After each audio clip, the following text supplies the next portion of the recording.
Small businesses are at the heart of the U.S. economy. Here at Nurture Small Business Podcast, we're dedicated to seeing our small business owners succeed. I am your host, Denise Cagan, president of DCA Virtual Business Support. If you like what you hear on today's podcast, please share it. You have my gratitude for doing so.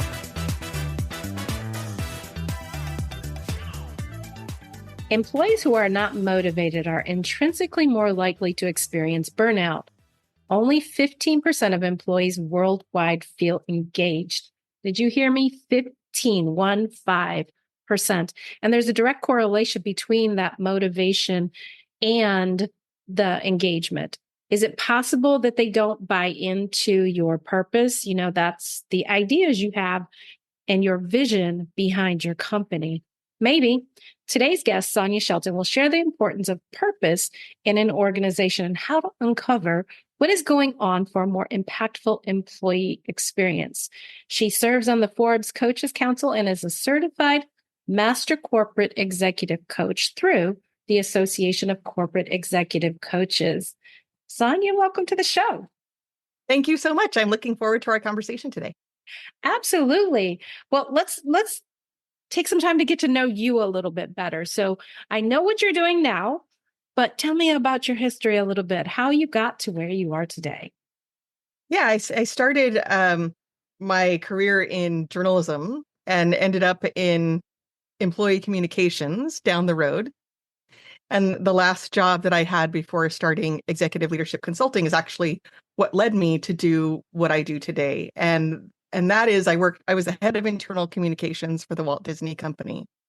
And I was there at a really interesting time where nobody in my position had ever experienced what I experienced, and nobody in that position ever will again.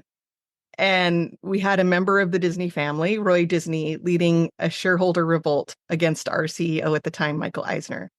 So I worked for Disney during a time when it was the best of the best cultures, right? Disney's known for that. But I also worked there at a time when it was probably the worst of the worst. It was like going through a divorce.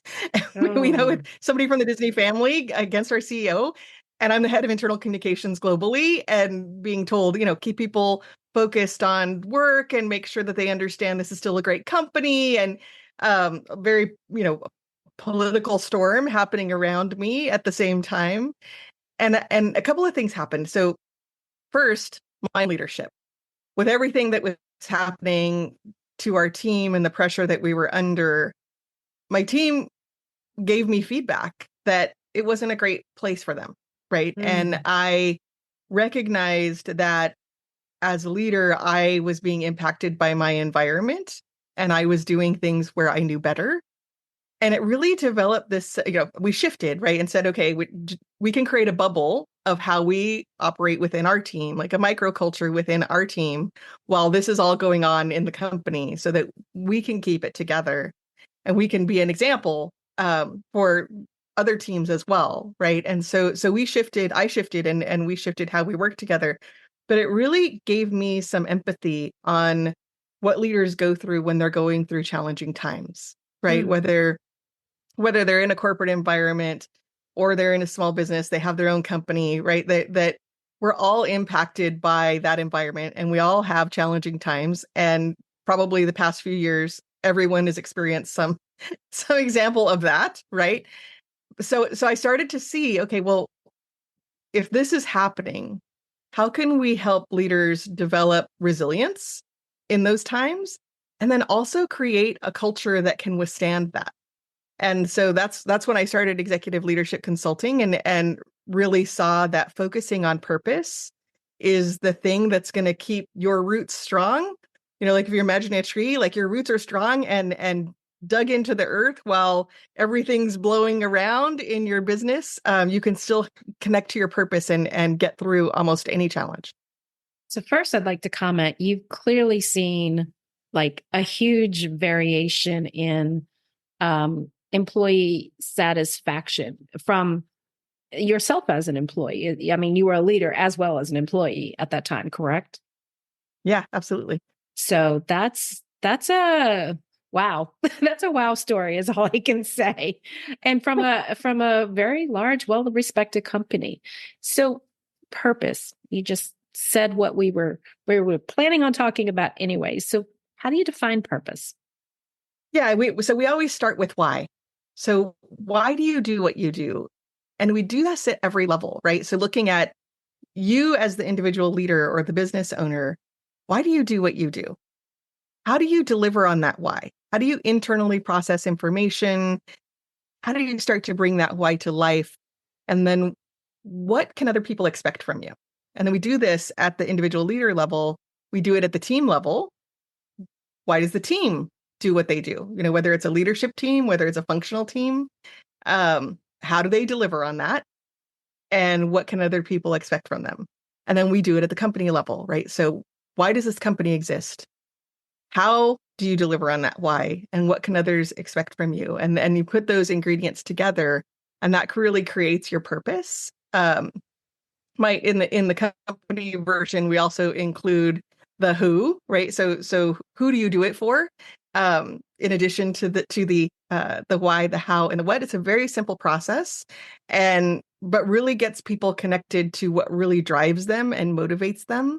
And then we take that purpose and link it to everything that they do in the organization, from what we call their plan, right? So that's their vision, their strategy, their goals, their processes, so that we empower employees to question processes. Is this our processes in alignment and supporting our purpose and our plan? Our positions. So, what roles do we have? Who do we need to hire? How do we decide who to hire? How are we structured? How do we promote? All of those things are also connected to our purpose and our plan. And then finally, the fifth is passion, which is, are we passionate about the company's purpose and where we're going and how we operate? Are we passionate? Am I passionate about my role in it, right? So you mentioned looking at it from the employee perspective as well as the organization perspective. We measure that. Like, are they passionate about their piece of it in that purpose? And do we trust each other? And so how do you measure it? I'm curious. So yeah, so we have a tool called the Employee Passion Survey that measures those three things. So it looks at we see what are the elements that drive passion and connection to the company's purpose, and ask questions about what is their level of passion for the company. Do they like the company? Do they believe in what the company is doing? Do they feel respected? Do they feel like they understand their role? Are they clear about their role? Do they see consistency and alignment within the team, within the company, within the team? Do they feel valued, right? And do they understand how their role actually connects to the bigger picture? And then finally, the trust aspect. There's 8 dimensions of trust that we measure, very comprehensive, to see, what is the element, how are they trusting each other and trusting management in the company. Okay, so you do these surveys, you pull all this data, you connect it together. Then what? And then we do an action plan. So we meet with either the single leader, depending on the size of the company, right? It might be a single leader, it might be a leadership team. We take them through the results and we say, okay, so based on these results, here are recommendations. Sometimes we find that they don't have a purpose, right? And so we need to start all the way at square one, right? We need to develop the purpose and make it really clear. Or maybe they sort of have it in their mind. They kind of have the essence of it, but they can't really explain it very well. So we help them through that process. Sometimes they have a very clear purpose, but they don't have a really clear vision. Maybe they're being reactive and working day to day, but they don't really have that long-term vision of where they want to go. So we meet them where they are, right? And to say what's happening. It might be in the individual leader. Like I, as the business owner or as the leader in the organization, need to understand my own leadership style and why I do what I do before I start thinking about the team or the company, right? So we just meet them where they are and where they want to start, and we actually tailor a plan based on where they are and what they want to accomplish. So it sounds like it's a lot more along the lines of leadership development. It is, but we actually do something a little bit different than leadership development. So we really look at strategy and culture. So if you've ever heard the Peter Drucker quote, "Culture eats strategy for breakfast." Yeah. I actually used to believe that. But as the more that I worked with organizations, the more I realized that wasn't true, that they actually have to have breakfast together, right? So strategy is not more important than culture.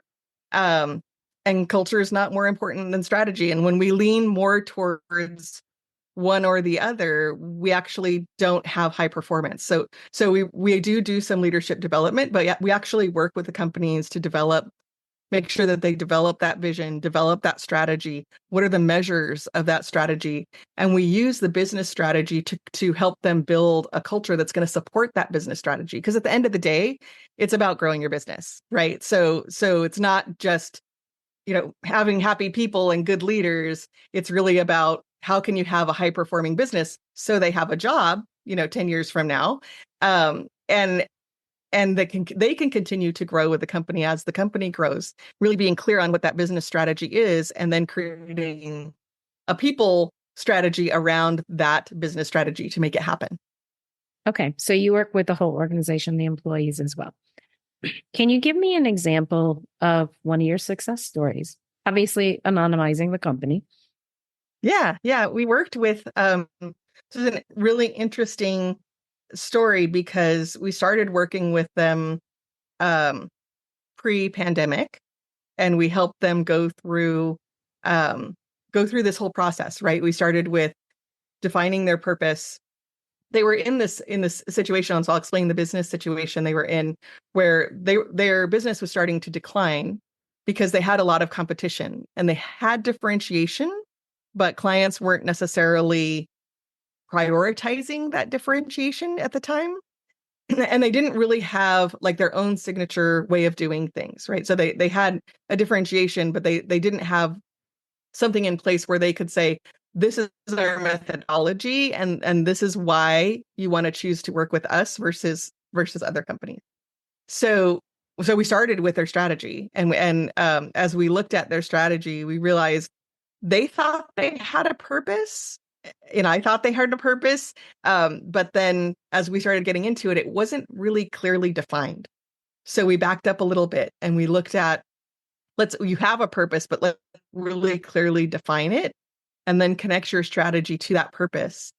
And then we worked with them to reorganize their team, to help, was coaching the CEO and really helping him step into the next level of leadership of where he wanted to take the company, how he communicated with his team, how the team communicated with each other.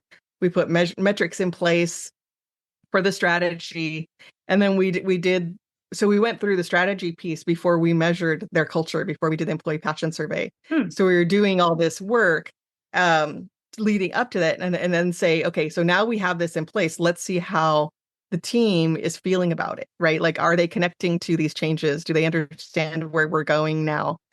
And they had never done a culture survey before, but they had responses that were significant, and the kinds of they didn't lose anybody. Nobody left the company during that time.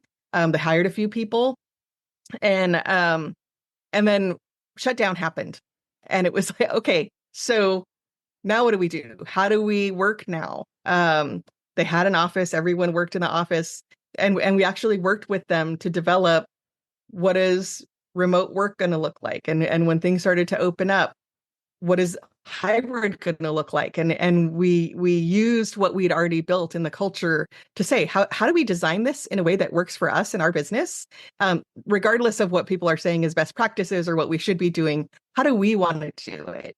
And they came up with a very unique way of doing things. I've seen other companies adopt similar things since then, but they right out of the gate knew we need to keep this momentum going and created a culture that withstood all of that. And their business actually continues to grow. I think they've so since 2020, they've doubled their business as a result of the strategy, and they continue to have great retention and engagement with their employees. That's excellent. That's absolutely excellent. As a company that's completely work from home and has been for probably a decade, Yeah, that can be a challenge working through that, hybrid and or remote type culture, because it is a little bit different. Yeah, absolutely. And I'll share with you what they did. That they actually we did a survey for everybody to say, for everybody in the company, what do you want? Do you want to work from home? Do you want to come back to the office? What are the obstacles of working from home? What are some things that we need to take into consideration if we're going to work remotely? And they decided that most people liked working from home, and there are a few people who moved. So they would have had to leave if there was a mandate to return to the office. And so what they decided to do was keep their office, have fully remote. Anyone could call a meeting for in person with a week's notice. The budget was there if people needed to fly in. So if they needed to get together, anyone could call that meeting. And then every month they had 1 week set aside where the whole company was together in the office. And that's when the leadership team had their strategy meetings, when they had department team meetings, and they really focused on planning and coming together to have those conversations they needed to have as a team. And that schedule was sent out for the entire year. So there was no vacations during that time. Everybody knew in advance for the whole year, these are the days that we're in the office. And it has worked so well for them, where they feel like they're still connected, they're still making progress in coming together, and yet they still have this flexibility of working from home and having that freedom as well. That's excellent. So you talked about working within established teams. I'm wondering if any of these practices and strategies sort of fold over into the recruitment process. Yes, absolutely. So one of the things that we help companies do is get really clear about that purpose and about their values and how they operate, right? So we do that in a combination of the purpose and plan, and then they can talk about, what is our why? How do we operate in the interview? So for example, I'll just share mine, right? So my why is that I believe success happens when I partner with other people and work together to make a bigger impact. And how I do that is by finding better ways and sharing them. And ultimately, what I deliver are simple solutions. So when I interview somebody, I say, this company is all about impact, because my personal why as the founder of the company is very much connected to the why of the company, right? That's just how it works, right? So I say we're here to make an impact, and we're always looking for better ways of doing things. So that means if you're looking for a company that is very stable and predictable and doesn't change very much, this isn't it. What it's like to work here is that we're always changing things. We're always looking for what our clients need.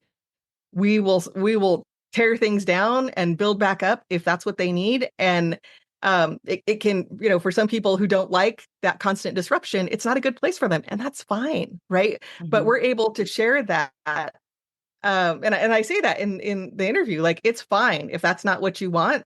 Let's just put that on the table, right? And one of the things that I say is, clarity polarizes, and that's good, right? If they know if they're in and they know if they're out right up front before they, in the interview, before they even get an offer or take the job, they can say, yes, this is in alignment with the kind of place I want to work, or nope, that's not what I want. I agree. I totally agree with that. We have a why statement too. It's that we believe in small businesses as well as the individuals and families they support. And so, that tells candidates from the beginning that, if you're looking to potentially partner with Target or eBay or whatever, we're probably not the company for you, because we're not targeting those businesses. So yes, I agree with that statement all the way. You have a master class that talks about creating your dream team. Can you tell me about it? Yes. So the process that I talked about earlier, starting with purpose, we call that red thread leadership. So we take the red thread of purpose and we run that through everything that you do as a business. and we call it the 5 Ps, right? So your purpose, your plan, your processes, your positions, and passion, which is what we call culture. And so in the masterclass, what I do is I take you through what is each of the 5 Ps, how do you develop those in your organization, and what are some examples of successful companies that have done this well. So I take you through, case study of how do they develop the purpose? What is their purpose? How do they bring that to life? The same thing with their plan, creating a really powerful vision. What are some examples of really powerful visions? And so I go through that whole part in masterclass. It's about an hour, and it's on demand, so anybody can see it. It's free, and you can start to develop red thread leadership within your own organization. Perfect. And how can our listeners find that masterclass? Very simple. Just go to redthreadleadership.com. Okay. And how do they connect with you? So reaching us is very easy also. We have everything on our website for executive leadership consulting, and our URL is executiveleader.com. So links to LinkedIn, to all of our social pages. You can email us through there. That will get to me personally if you want to reach out to me. We have lots of resources on there, articles, other webinars besides the Red Thread Leadership Masterclass, that are, if you're having any leadership challenges, you'll probably find an answer somewhere on our blog that'll give you some advice on that. Perfect. You have been an excellent guest today. I will make sure that all of those links and information are in our show notes so that people can find you. Thank you, Sonia. Thank you. I really enjoyed our conversation. It went by so fast. It did. Great information, though. Thank you. Thank you. Thank you for joining me for today's Nurture Small Business podcast, where the focus is on business growth through technology, leadership, and people strategies. Do you have an idea for a podcast or feedback you'd like to share with me? Send me a note through my website at dcavirtual.com/contact.